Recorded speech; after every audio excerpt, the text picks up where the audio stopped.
नमस्कार दोस्तों, आज हम बात करते हैं सेमीकंडक्टर के बारे में।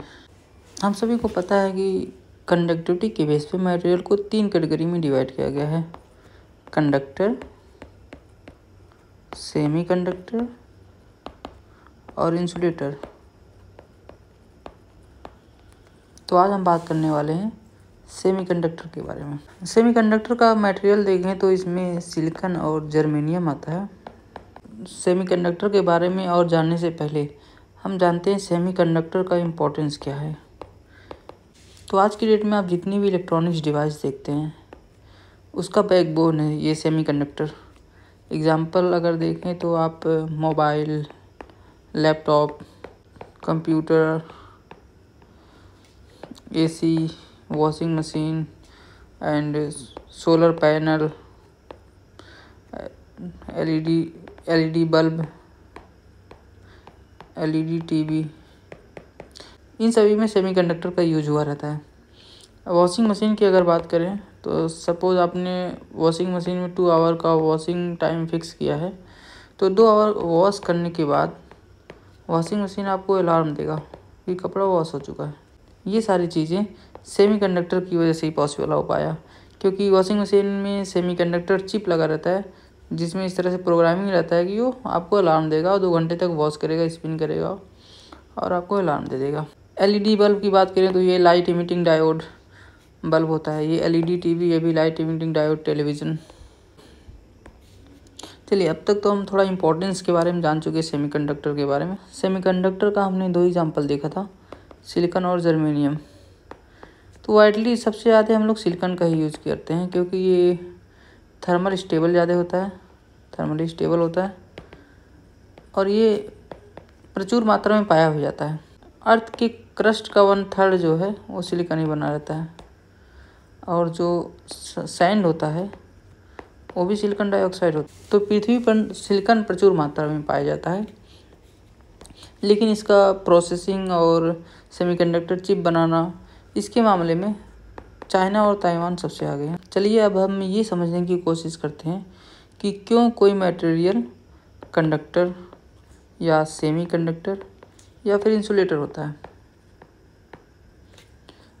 इसको समझने के लिए हमें एनर्जी बैंड को समझना होगा। एनर्जी बैंड जो है, अलाउड एनर्जी लेवल्स को मिलाकर ही एनर्जी बैंड बनते हैं।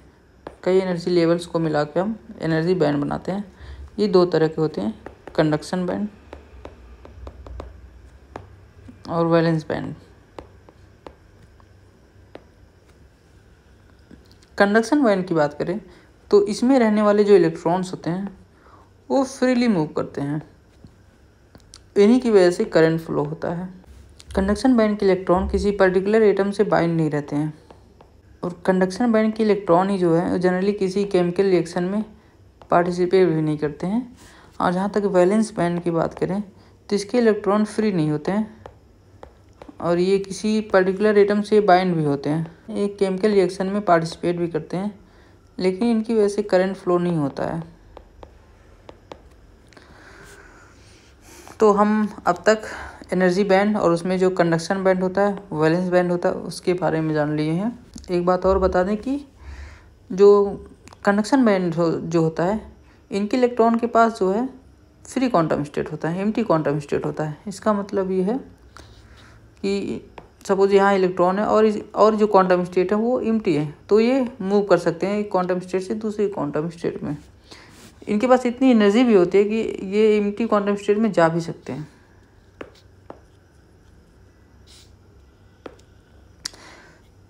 चलिए, अब हम इसको एग्जांपल से समझते हैं। तो एग्जांपल लेते हैं हम सोडियम का, जिसका एटॉमिक नंबर 11 है। तो इसके इलेक्ट्रॉन्स का फीलिंग देखते हैं, 1s2, 2s2, 2p6 and 3s1। तो यहाँ पर 2 क्वांटम स्टेट हैं, यहाँ भी 2 क्वांटम स्टेट हैं और यहाँ पर 6 क्वांटम स्टेट हैं, यहाँ पर 2 क्वांटम स्टेट हैं। ये दोनों क्वांटम स्टेट फील्ड हैं, ये दोनों फील्ड हैं और ये 6 क्वांटम स्टेट फील्ड हैं। यहाँ पर 2 क्वांटम स्टेट हैं बट एक ही फील्ड है। तो ये जो 3s का इलेक्ट्रॉन है, इसके पास 2 क्वांटम स्टेट हैं बट एक में ऑक्युपाई है, एक एम्प्टी है। तो क्या ये 3s का जो इलेक्ट्रॉन है यही कंडक्शन बैंड का इलेक्ट्रॉन है या फिर वैलेंस बैंड का इलेक्ट्रॉन है? इसको समझने के लिए चलिए हम एक कॉन्सेप्ट है उसको समझते हैं, वो है Fermi function.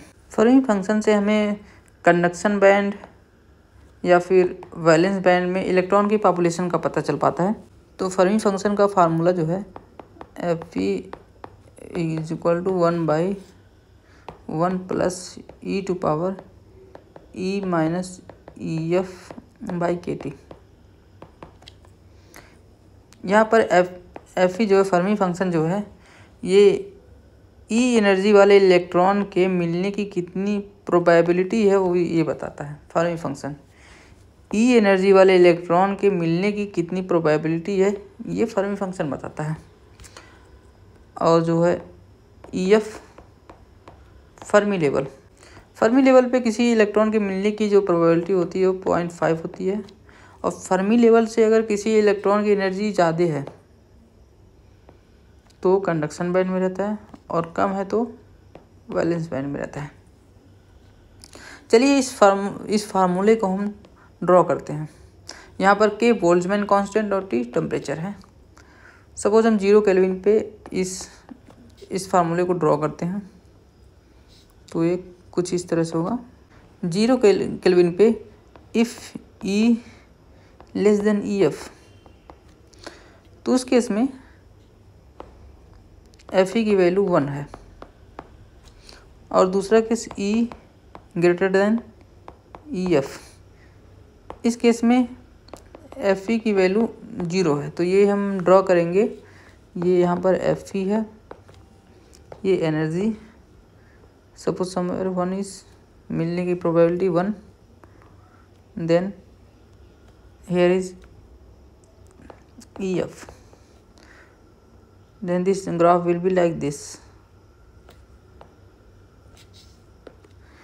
means if E less than EF then this graph will be 1, Fe की वैल्यू 1 होगी। लेकिन जो ही E की वैल्यू EF से ज़्यादा हो जाएगी तो वहाँ पर ये 0 हो जाएगा। तो ये 0 केल्विन पे हमने ड्रॉ किया है। तो इसका क्या मतलब है? ये ग्राफ हमें यही बताता है कि अगर E की वैल्यू EF से कम है तो इलेक्ट्रॉन मिलने की प्रोबेबिलिटी है। अगर E की वैल्यू EF से कम है तो इलेक्ट्रॉन वैलेंस बैंड में रहता है। और अगर E की वैल्यू EF से ज़्यादा है तो कंडक्शन बैंड में रहता है। लेकिन अगर 0 केल्विन की बात करें तो अगर E की वैल्यू EF से कम है तब उसकी प्रोबेबिलिटी 1 है, तभी वो मिल सकता है। बट अगर E की वैल्यू EF से ज़्यादा है तो वहाँ पर उसके इलेक्ट्रॉन के मिलने की प्रोबेबिलिटी 0 है। इसका मतलब यही हुआ कि 0 केल्विन पे कोई भी इलेक्ट्रॉन कंडक्शन बैंड में नहीं है, सारे इलेक्ट्रॉन वैलेंस बैंड में है। लेकिन अगर ये T की वैल्यू ग्रेटर देन 0 हो जाए, उस केस में ये जो हम ड्रॉ करेंगे तो कुछ इस तरह हो जाता है। Suppose this is EF, E this energy suppose E1, here is E2 and this is Fermi function. अब यहाँ पर हम देखते हैं अगर E की वैल्यू EF से ज़्यादा है तो भी यहाँ पर इलेक्ट्रॉन के मिलने की प्रोबेबिलिटी है। ये T ग्रेटर देन 0 के केस में है।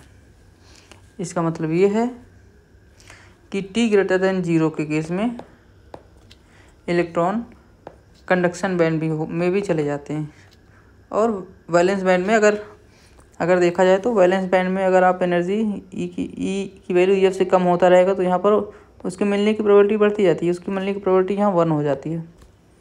बट अगर आप E की वैल्यू EF से काफ़ी ज़्यादा हो जाए तो वहाँ पर इलेक्ट्रॉन के मिलने की प्रोबेबिलिटी 0 हो जाती है। इसका मतलब ये है कि सपोज आपका ये कंडक्शन बैंड है और ये वैलेंस बैंड है। अगर वैलेंस बैंड में आप नीचे आएंगे तो यहाँ इलेक्ट्रॉन मिलने की प्रोबेबिलिटी 1 रहेगी। और कंडक्शन बैंड में ऊपर जाएंगे हाइयर एनर्जी लेवल पे तो वहाँ इलेक्ट्रॉन के मिलने की प्रोबेबिलिटी 0 हो जाएगी। आपको पता ही होगा कि लोअर एनर्जी लेवल पे यहाँ पर इलेक्ट्रॉन के मिलने की प्रोबेबिलिटी आपकी 1 होगी, लेकिन आप आउटर सेल में जाते जाएंगे तो वहाँ पर इलेक्ट्रॉन के मिलने की प्रोबेबिलिटी 0 हो जाएगी। और आउटर मोस्ट सेल में ऐसे ही वो फ्री इलेक्ट्रॉन होते हैं। तो कंडक्शन बैंड में जो है फ्री इलेक्ट्रॉन होते हैं, बट कंडक्शन बैंड में भी हायर एनर्जी लेवल पे जाएंगे तो वहाँ पर इलेक्ट्रॉन के मिलने की प्रोबेबिलिटी जो है 0 हो जाएगी। तो हमें पता चल गया कि कब कोई इलेक्ट्रॉन कंडक्शन बैंड में होता है, कब कोई इलेक्ट्रॉन वैलेंस बैंड में होता है। तो यहाँ पर हमने देख लिया कि अगर एट रूम टेम्परेचर T>0 पे इलेक्ट्रॉन जो है कंडक्शन बैंड में भी रहते हैं और वैलेंस बैंड में भी रहते हैं, बट एब्सोल्यूट टेम्परेचर पे एट एब्सोल्यूट 0 केल्विन पे इलेक्ट्रॉन ओनली वैलेंस बैंड में होते हैं। तो क्या यही इलेक्ट्रॉन कंडक्शन बैंड का इलेक्ट्रॉन है या फिर वैलेंस बैंड का इलेक्ट्रॉन है? तो अगर आप 0 केल्विन की बात कर रहे हैं तो ये इलेक्ट्रॉन वैलेंस बैंड का इलेक्ट्रॉन है, बट अगर आप रूम टेम्परेचर की बात करें तो यही इलेक्ट्रॉन कंडक्टिविटी में पार्टिसिपेट करता है।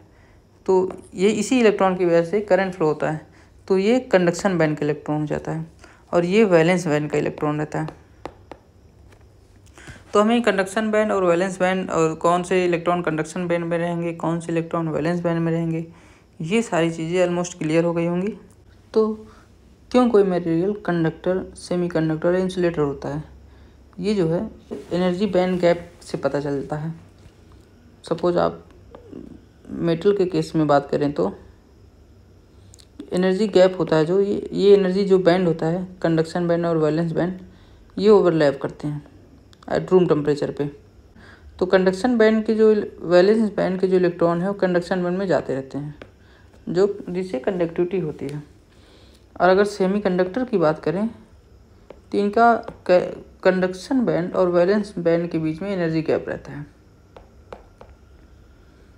जिससे ये रूम टेम्परेचर पे इसको क्रॉस नहीं कर पाते हैं, या क्रॉस करेंगे तो बहुत ही कम करेंगे। अगर बात करें तो ये एनर्जी गैप Eg, यहाँ पर कोई इलेक्ट्रॉन नहीं रहता, ये फॉरबिडन एनर्जी गैप भी बोलते हैं इसको। Eg की वैल्यू अगर ग्रेटर देन kT, मतलब अगर Eg की वैल्यू 10 to 20 टाइम kT से अधिक है तो ये सेमीकंडक्टर में आ जाता है। बट अगर यही Eg की वैल्यू 100 to 200 टाइम अगर हो, मोर देन इससे हो, तो वो इंसुलेटर होता है। होता क्या है कि जो इलेक्ट्रॉन होते हैं आउटर सेल में, सपोज यहाँ पर 3s इलेक्ट्रॉन की बात करें तो ये अगर इंसुलेटर रहता तो उसके केस में ये इसके पास एनर्जी ही नहीं होती कि कंडक्शन बैंड में जा सके, या फिर इसके पास जो एम्प्टी क्वांटम स्टेट है वहाँ पर जा सके। बट मेटल के केस में क्या होता है, वो लूजली बाइंड होते हैं अपने न्यूक्लियस से, तो रूम टेम्परेचर पे वो फ्रीली मूव करने लगते हैं।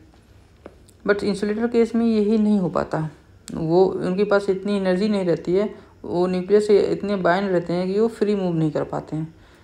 तो अगर ये इंसुलेटर होता तो इसके केस में ये जो इलेक्ट्रॉन है वो कंडक्शन बैंड का इलेक्ट्रॉन नहीं, ये वैलेंस बैंड का इलेक्ट्रॉन रहता। बट मेटल के केस में ये आउटर सेल का इलेक्ट्रॉन जो है रूम टेम्परेचर पे कंडक्शन बैंड में चला जाता है, तो यही जो है इलेक्ट्रॉन कंडक्शन बैंड का इलेक्ट्रॉन होगा। तो हमें पता चल गया कि क्यों कोई मटेरियल कंडक्टर, इंसुलेटर या सेमीकंडक्टर रहता है। ये सब होता है एनर्जी बैंड गैप से, और कंडक्शन बैंड और वैलेंस बैंड के बीच में एनर्जी गैप ज़्यादा है तो फिर वो इंसुलेटर होगा। और एनर्जी जो है फर्मी फंक्शन से भी हमने देखा है कि रूम टेम्परेचर पे या टेम्परेचर जब बढ़ने लगता है तो कंडक्शन बैंड के तो वैलेंस बैंड के जो इलेक्ट्रॉन है वो कंडक्शन बैंड में जाने लगते हैं, जिससे कंडक्टिविटी हो पाती है। बट इंसुलेटर के केस में वो वैलेंस बैंड के इलेक्ट्रॉन कंडक्शन बैंड में नहीं जा पाते, जिससे कंडक्टिविटी नहीं हो पाती है। तो हमें पता चल गया है कि क्यों कोई मटेरियल कंडक्टर होता है, इंसुलेटर होता है या सेमीकंडक्टर होता है।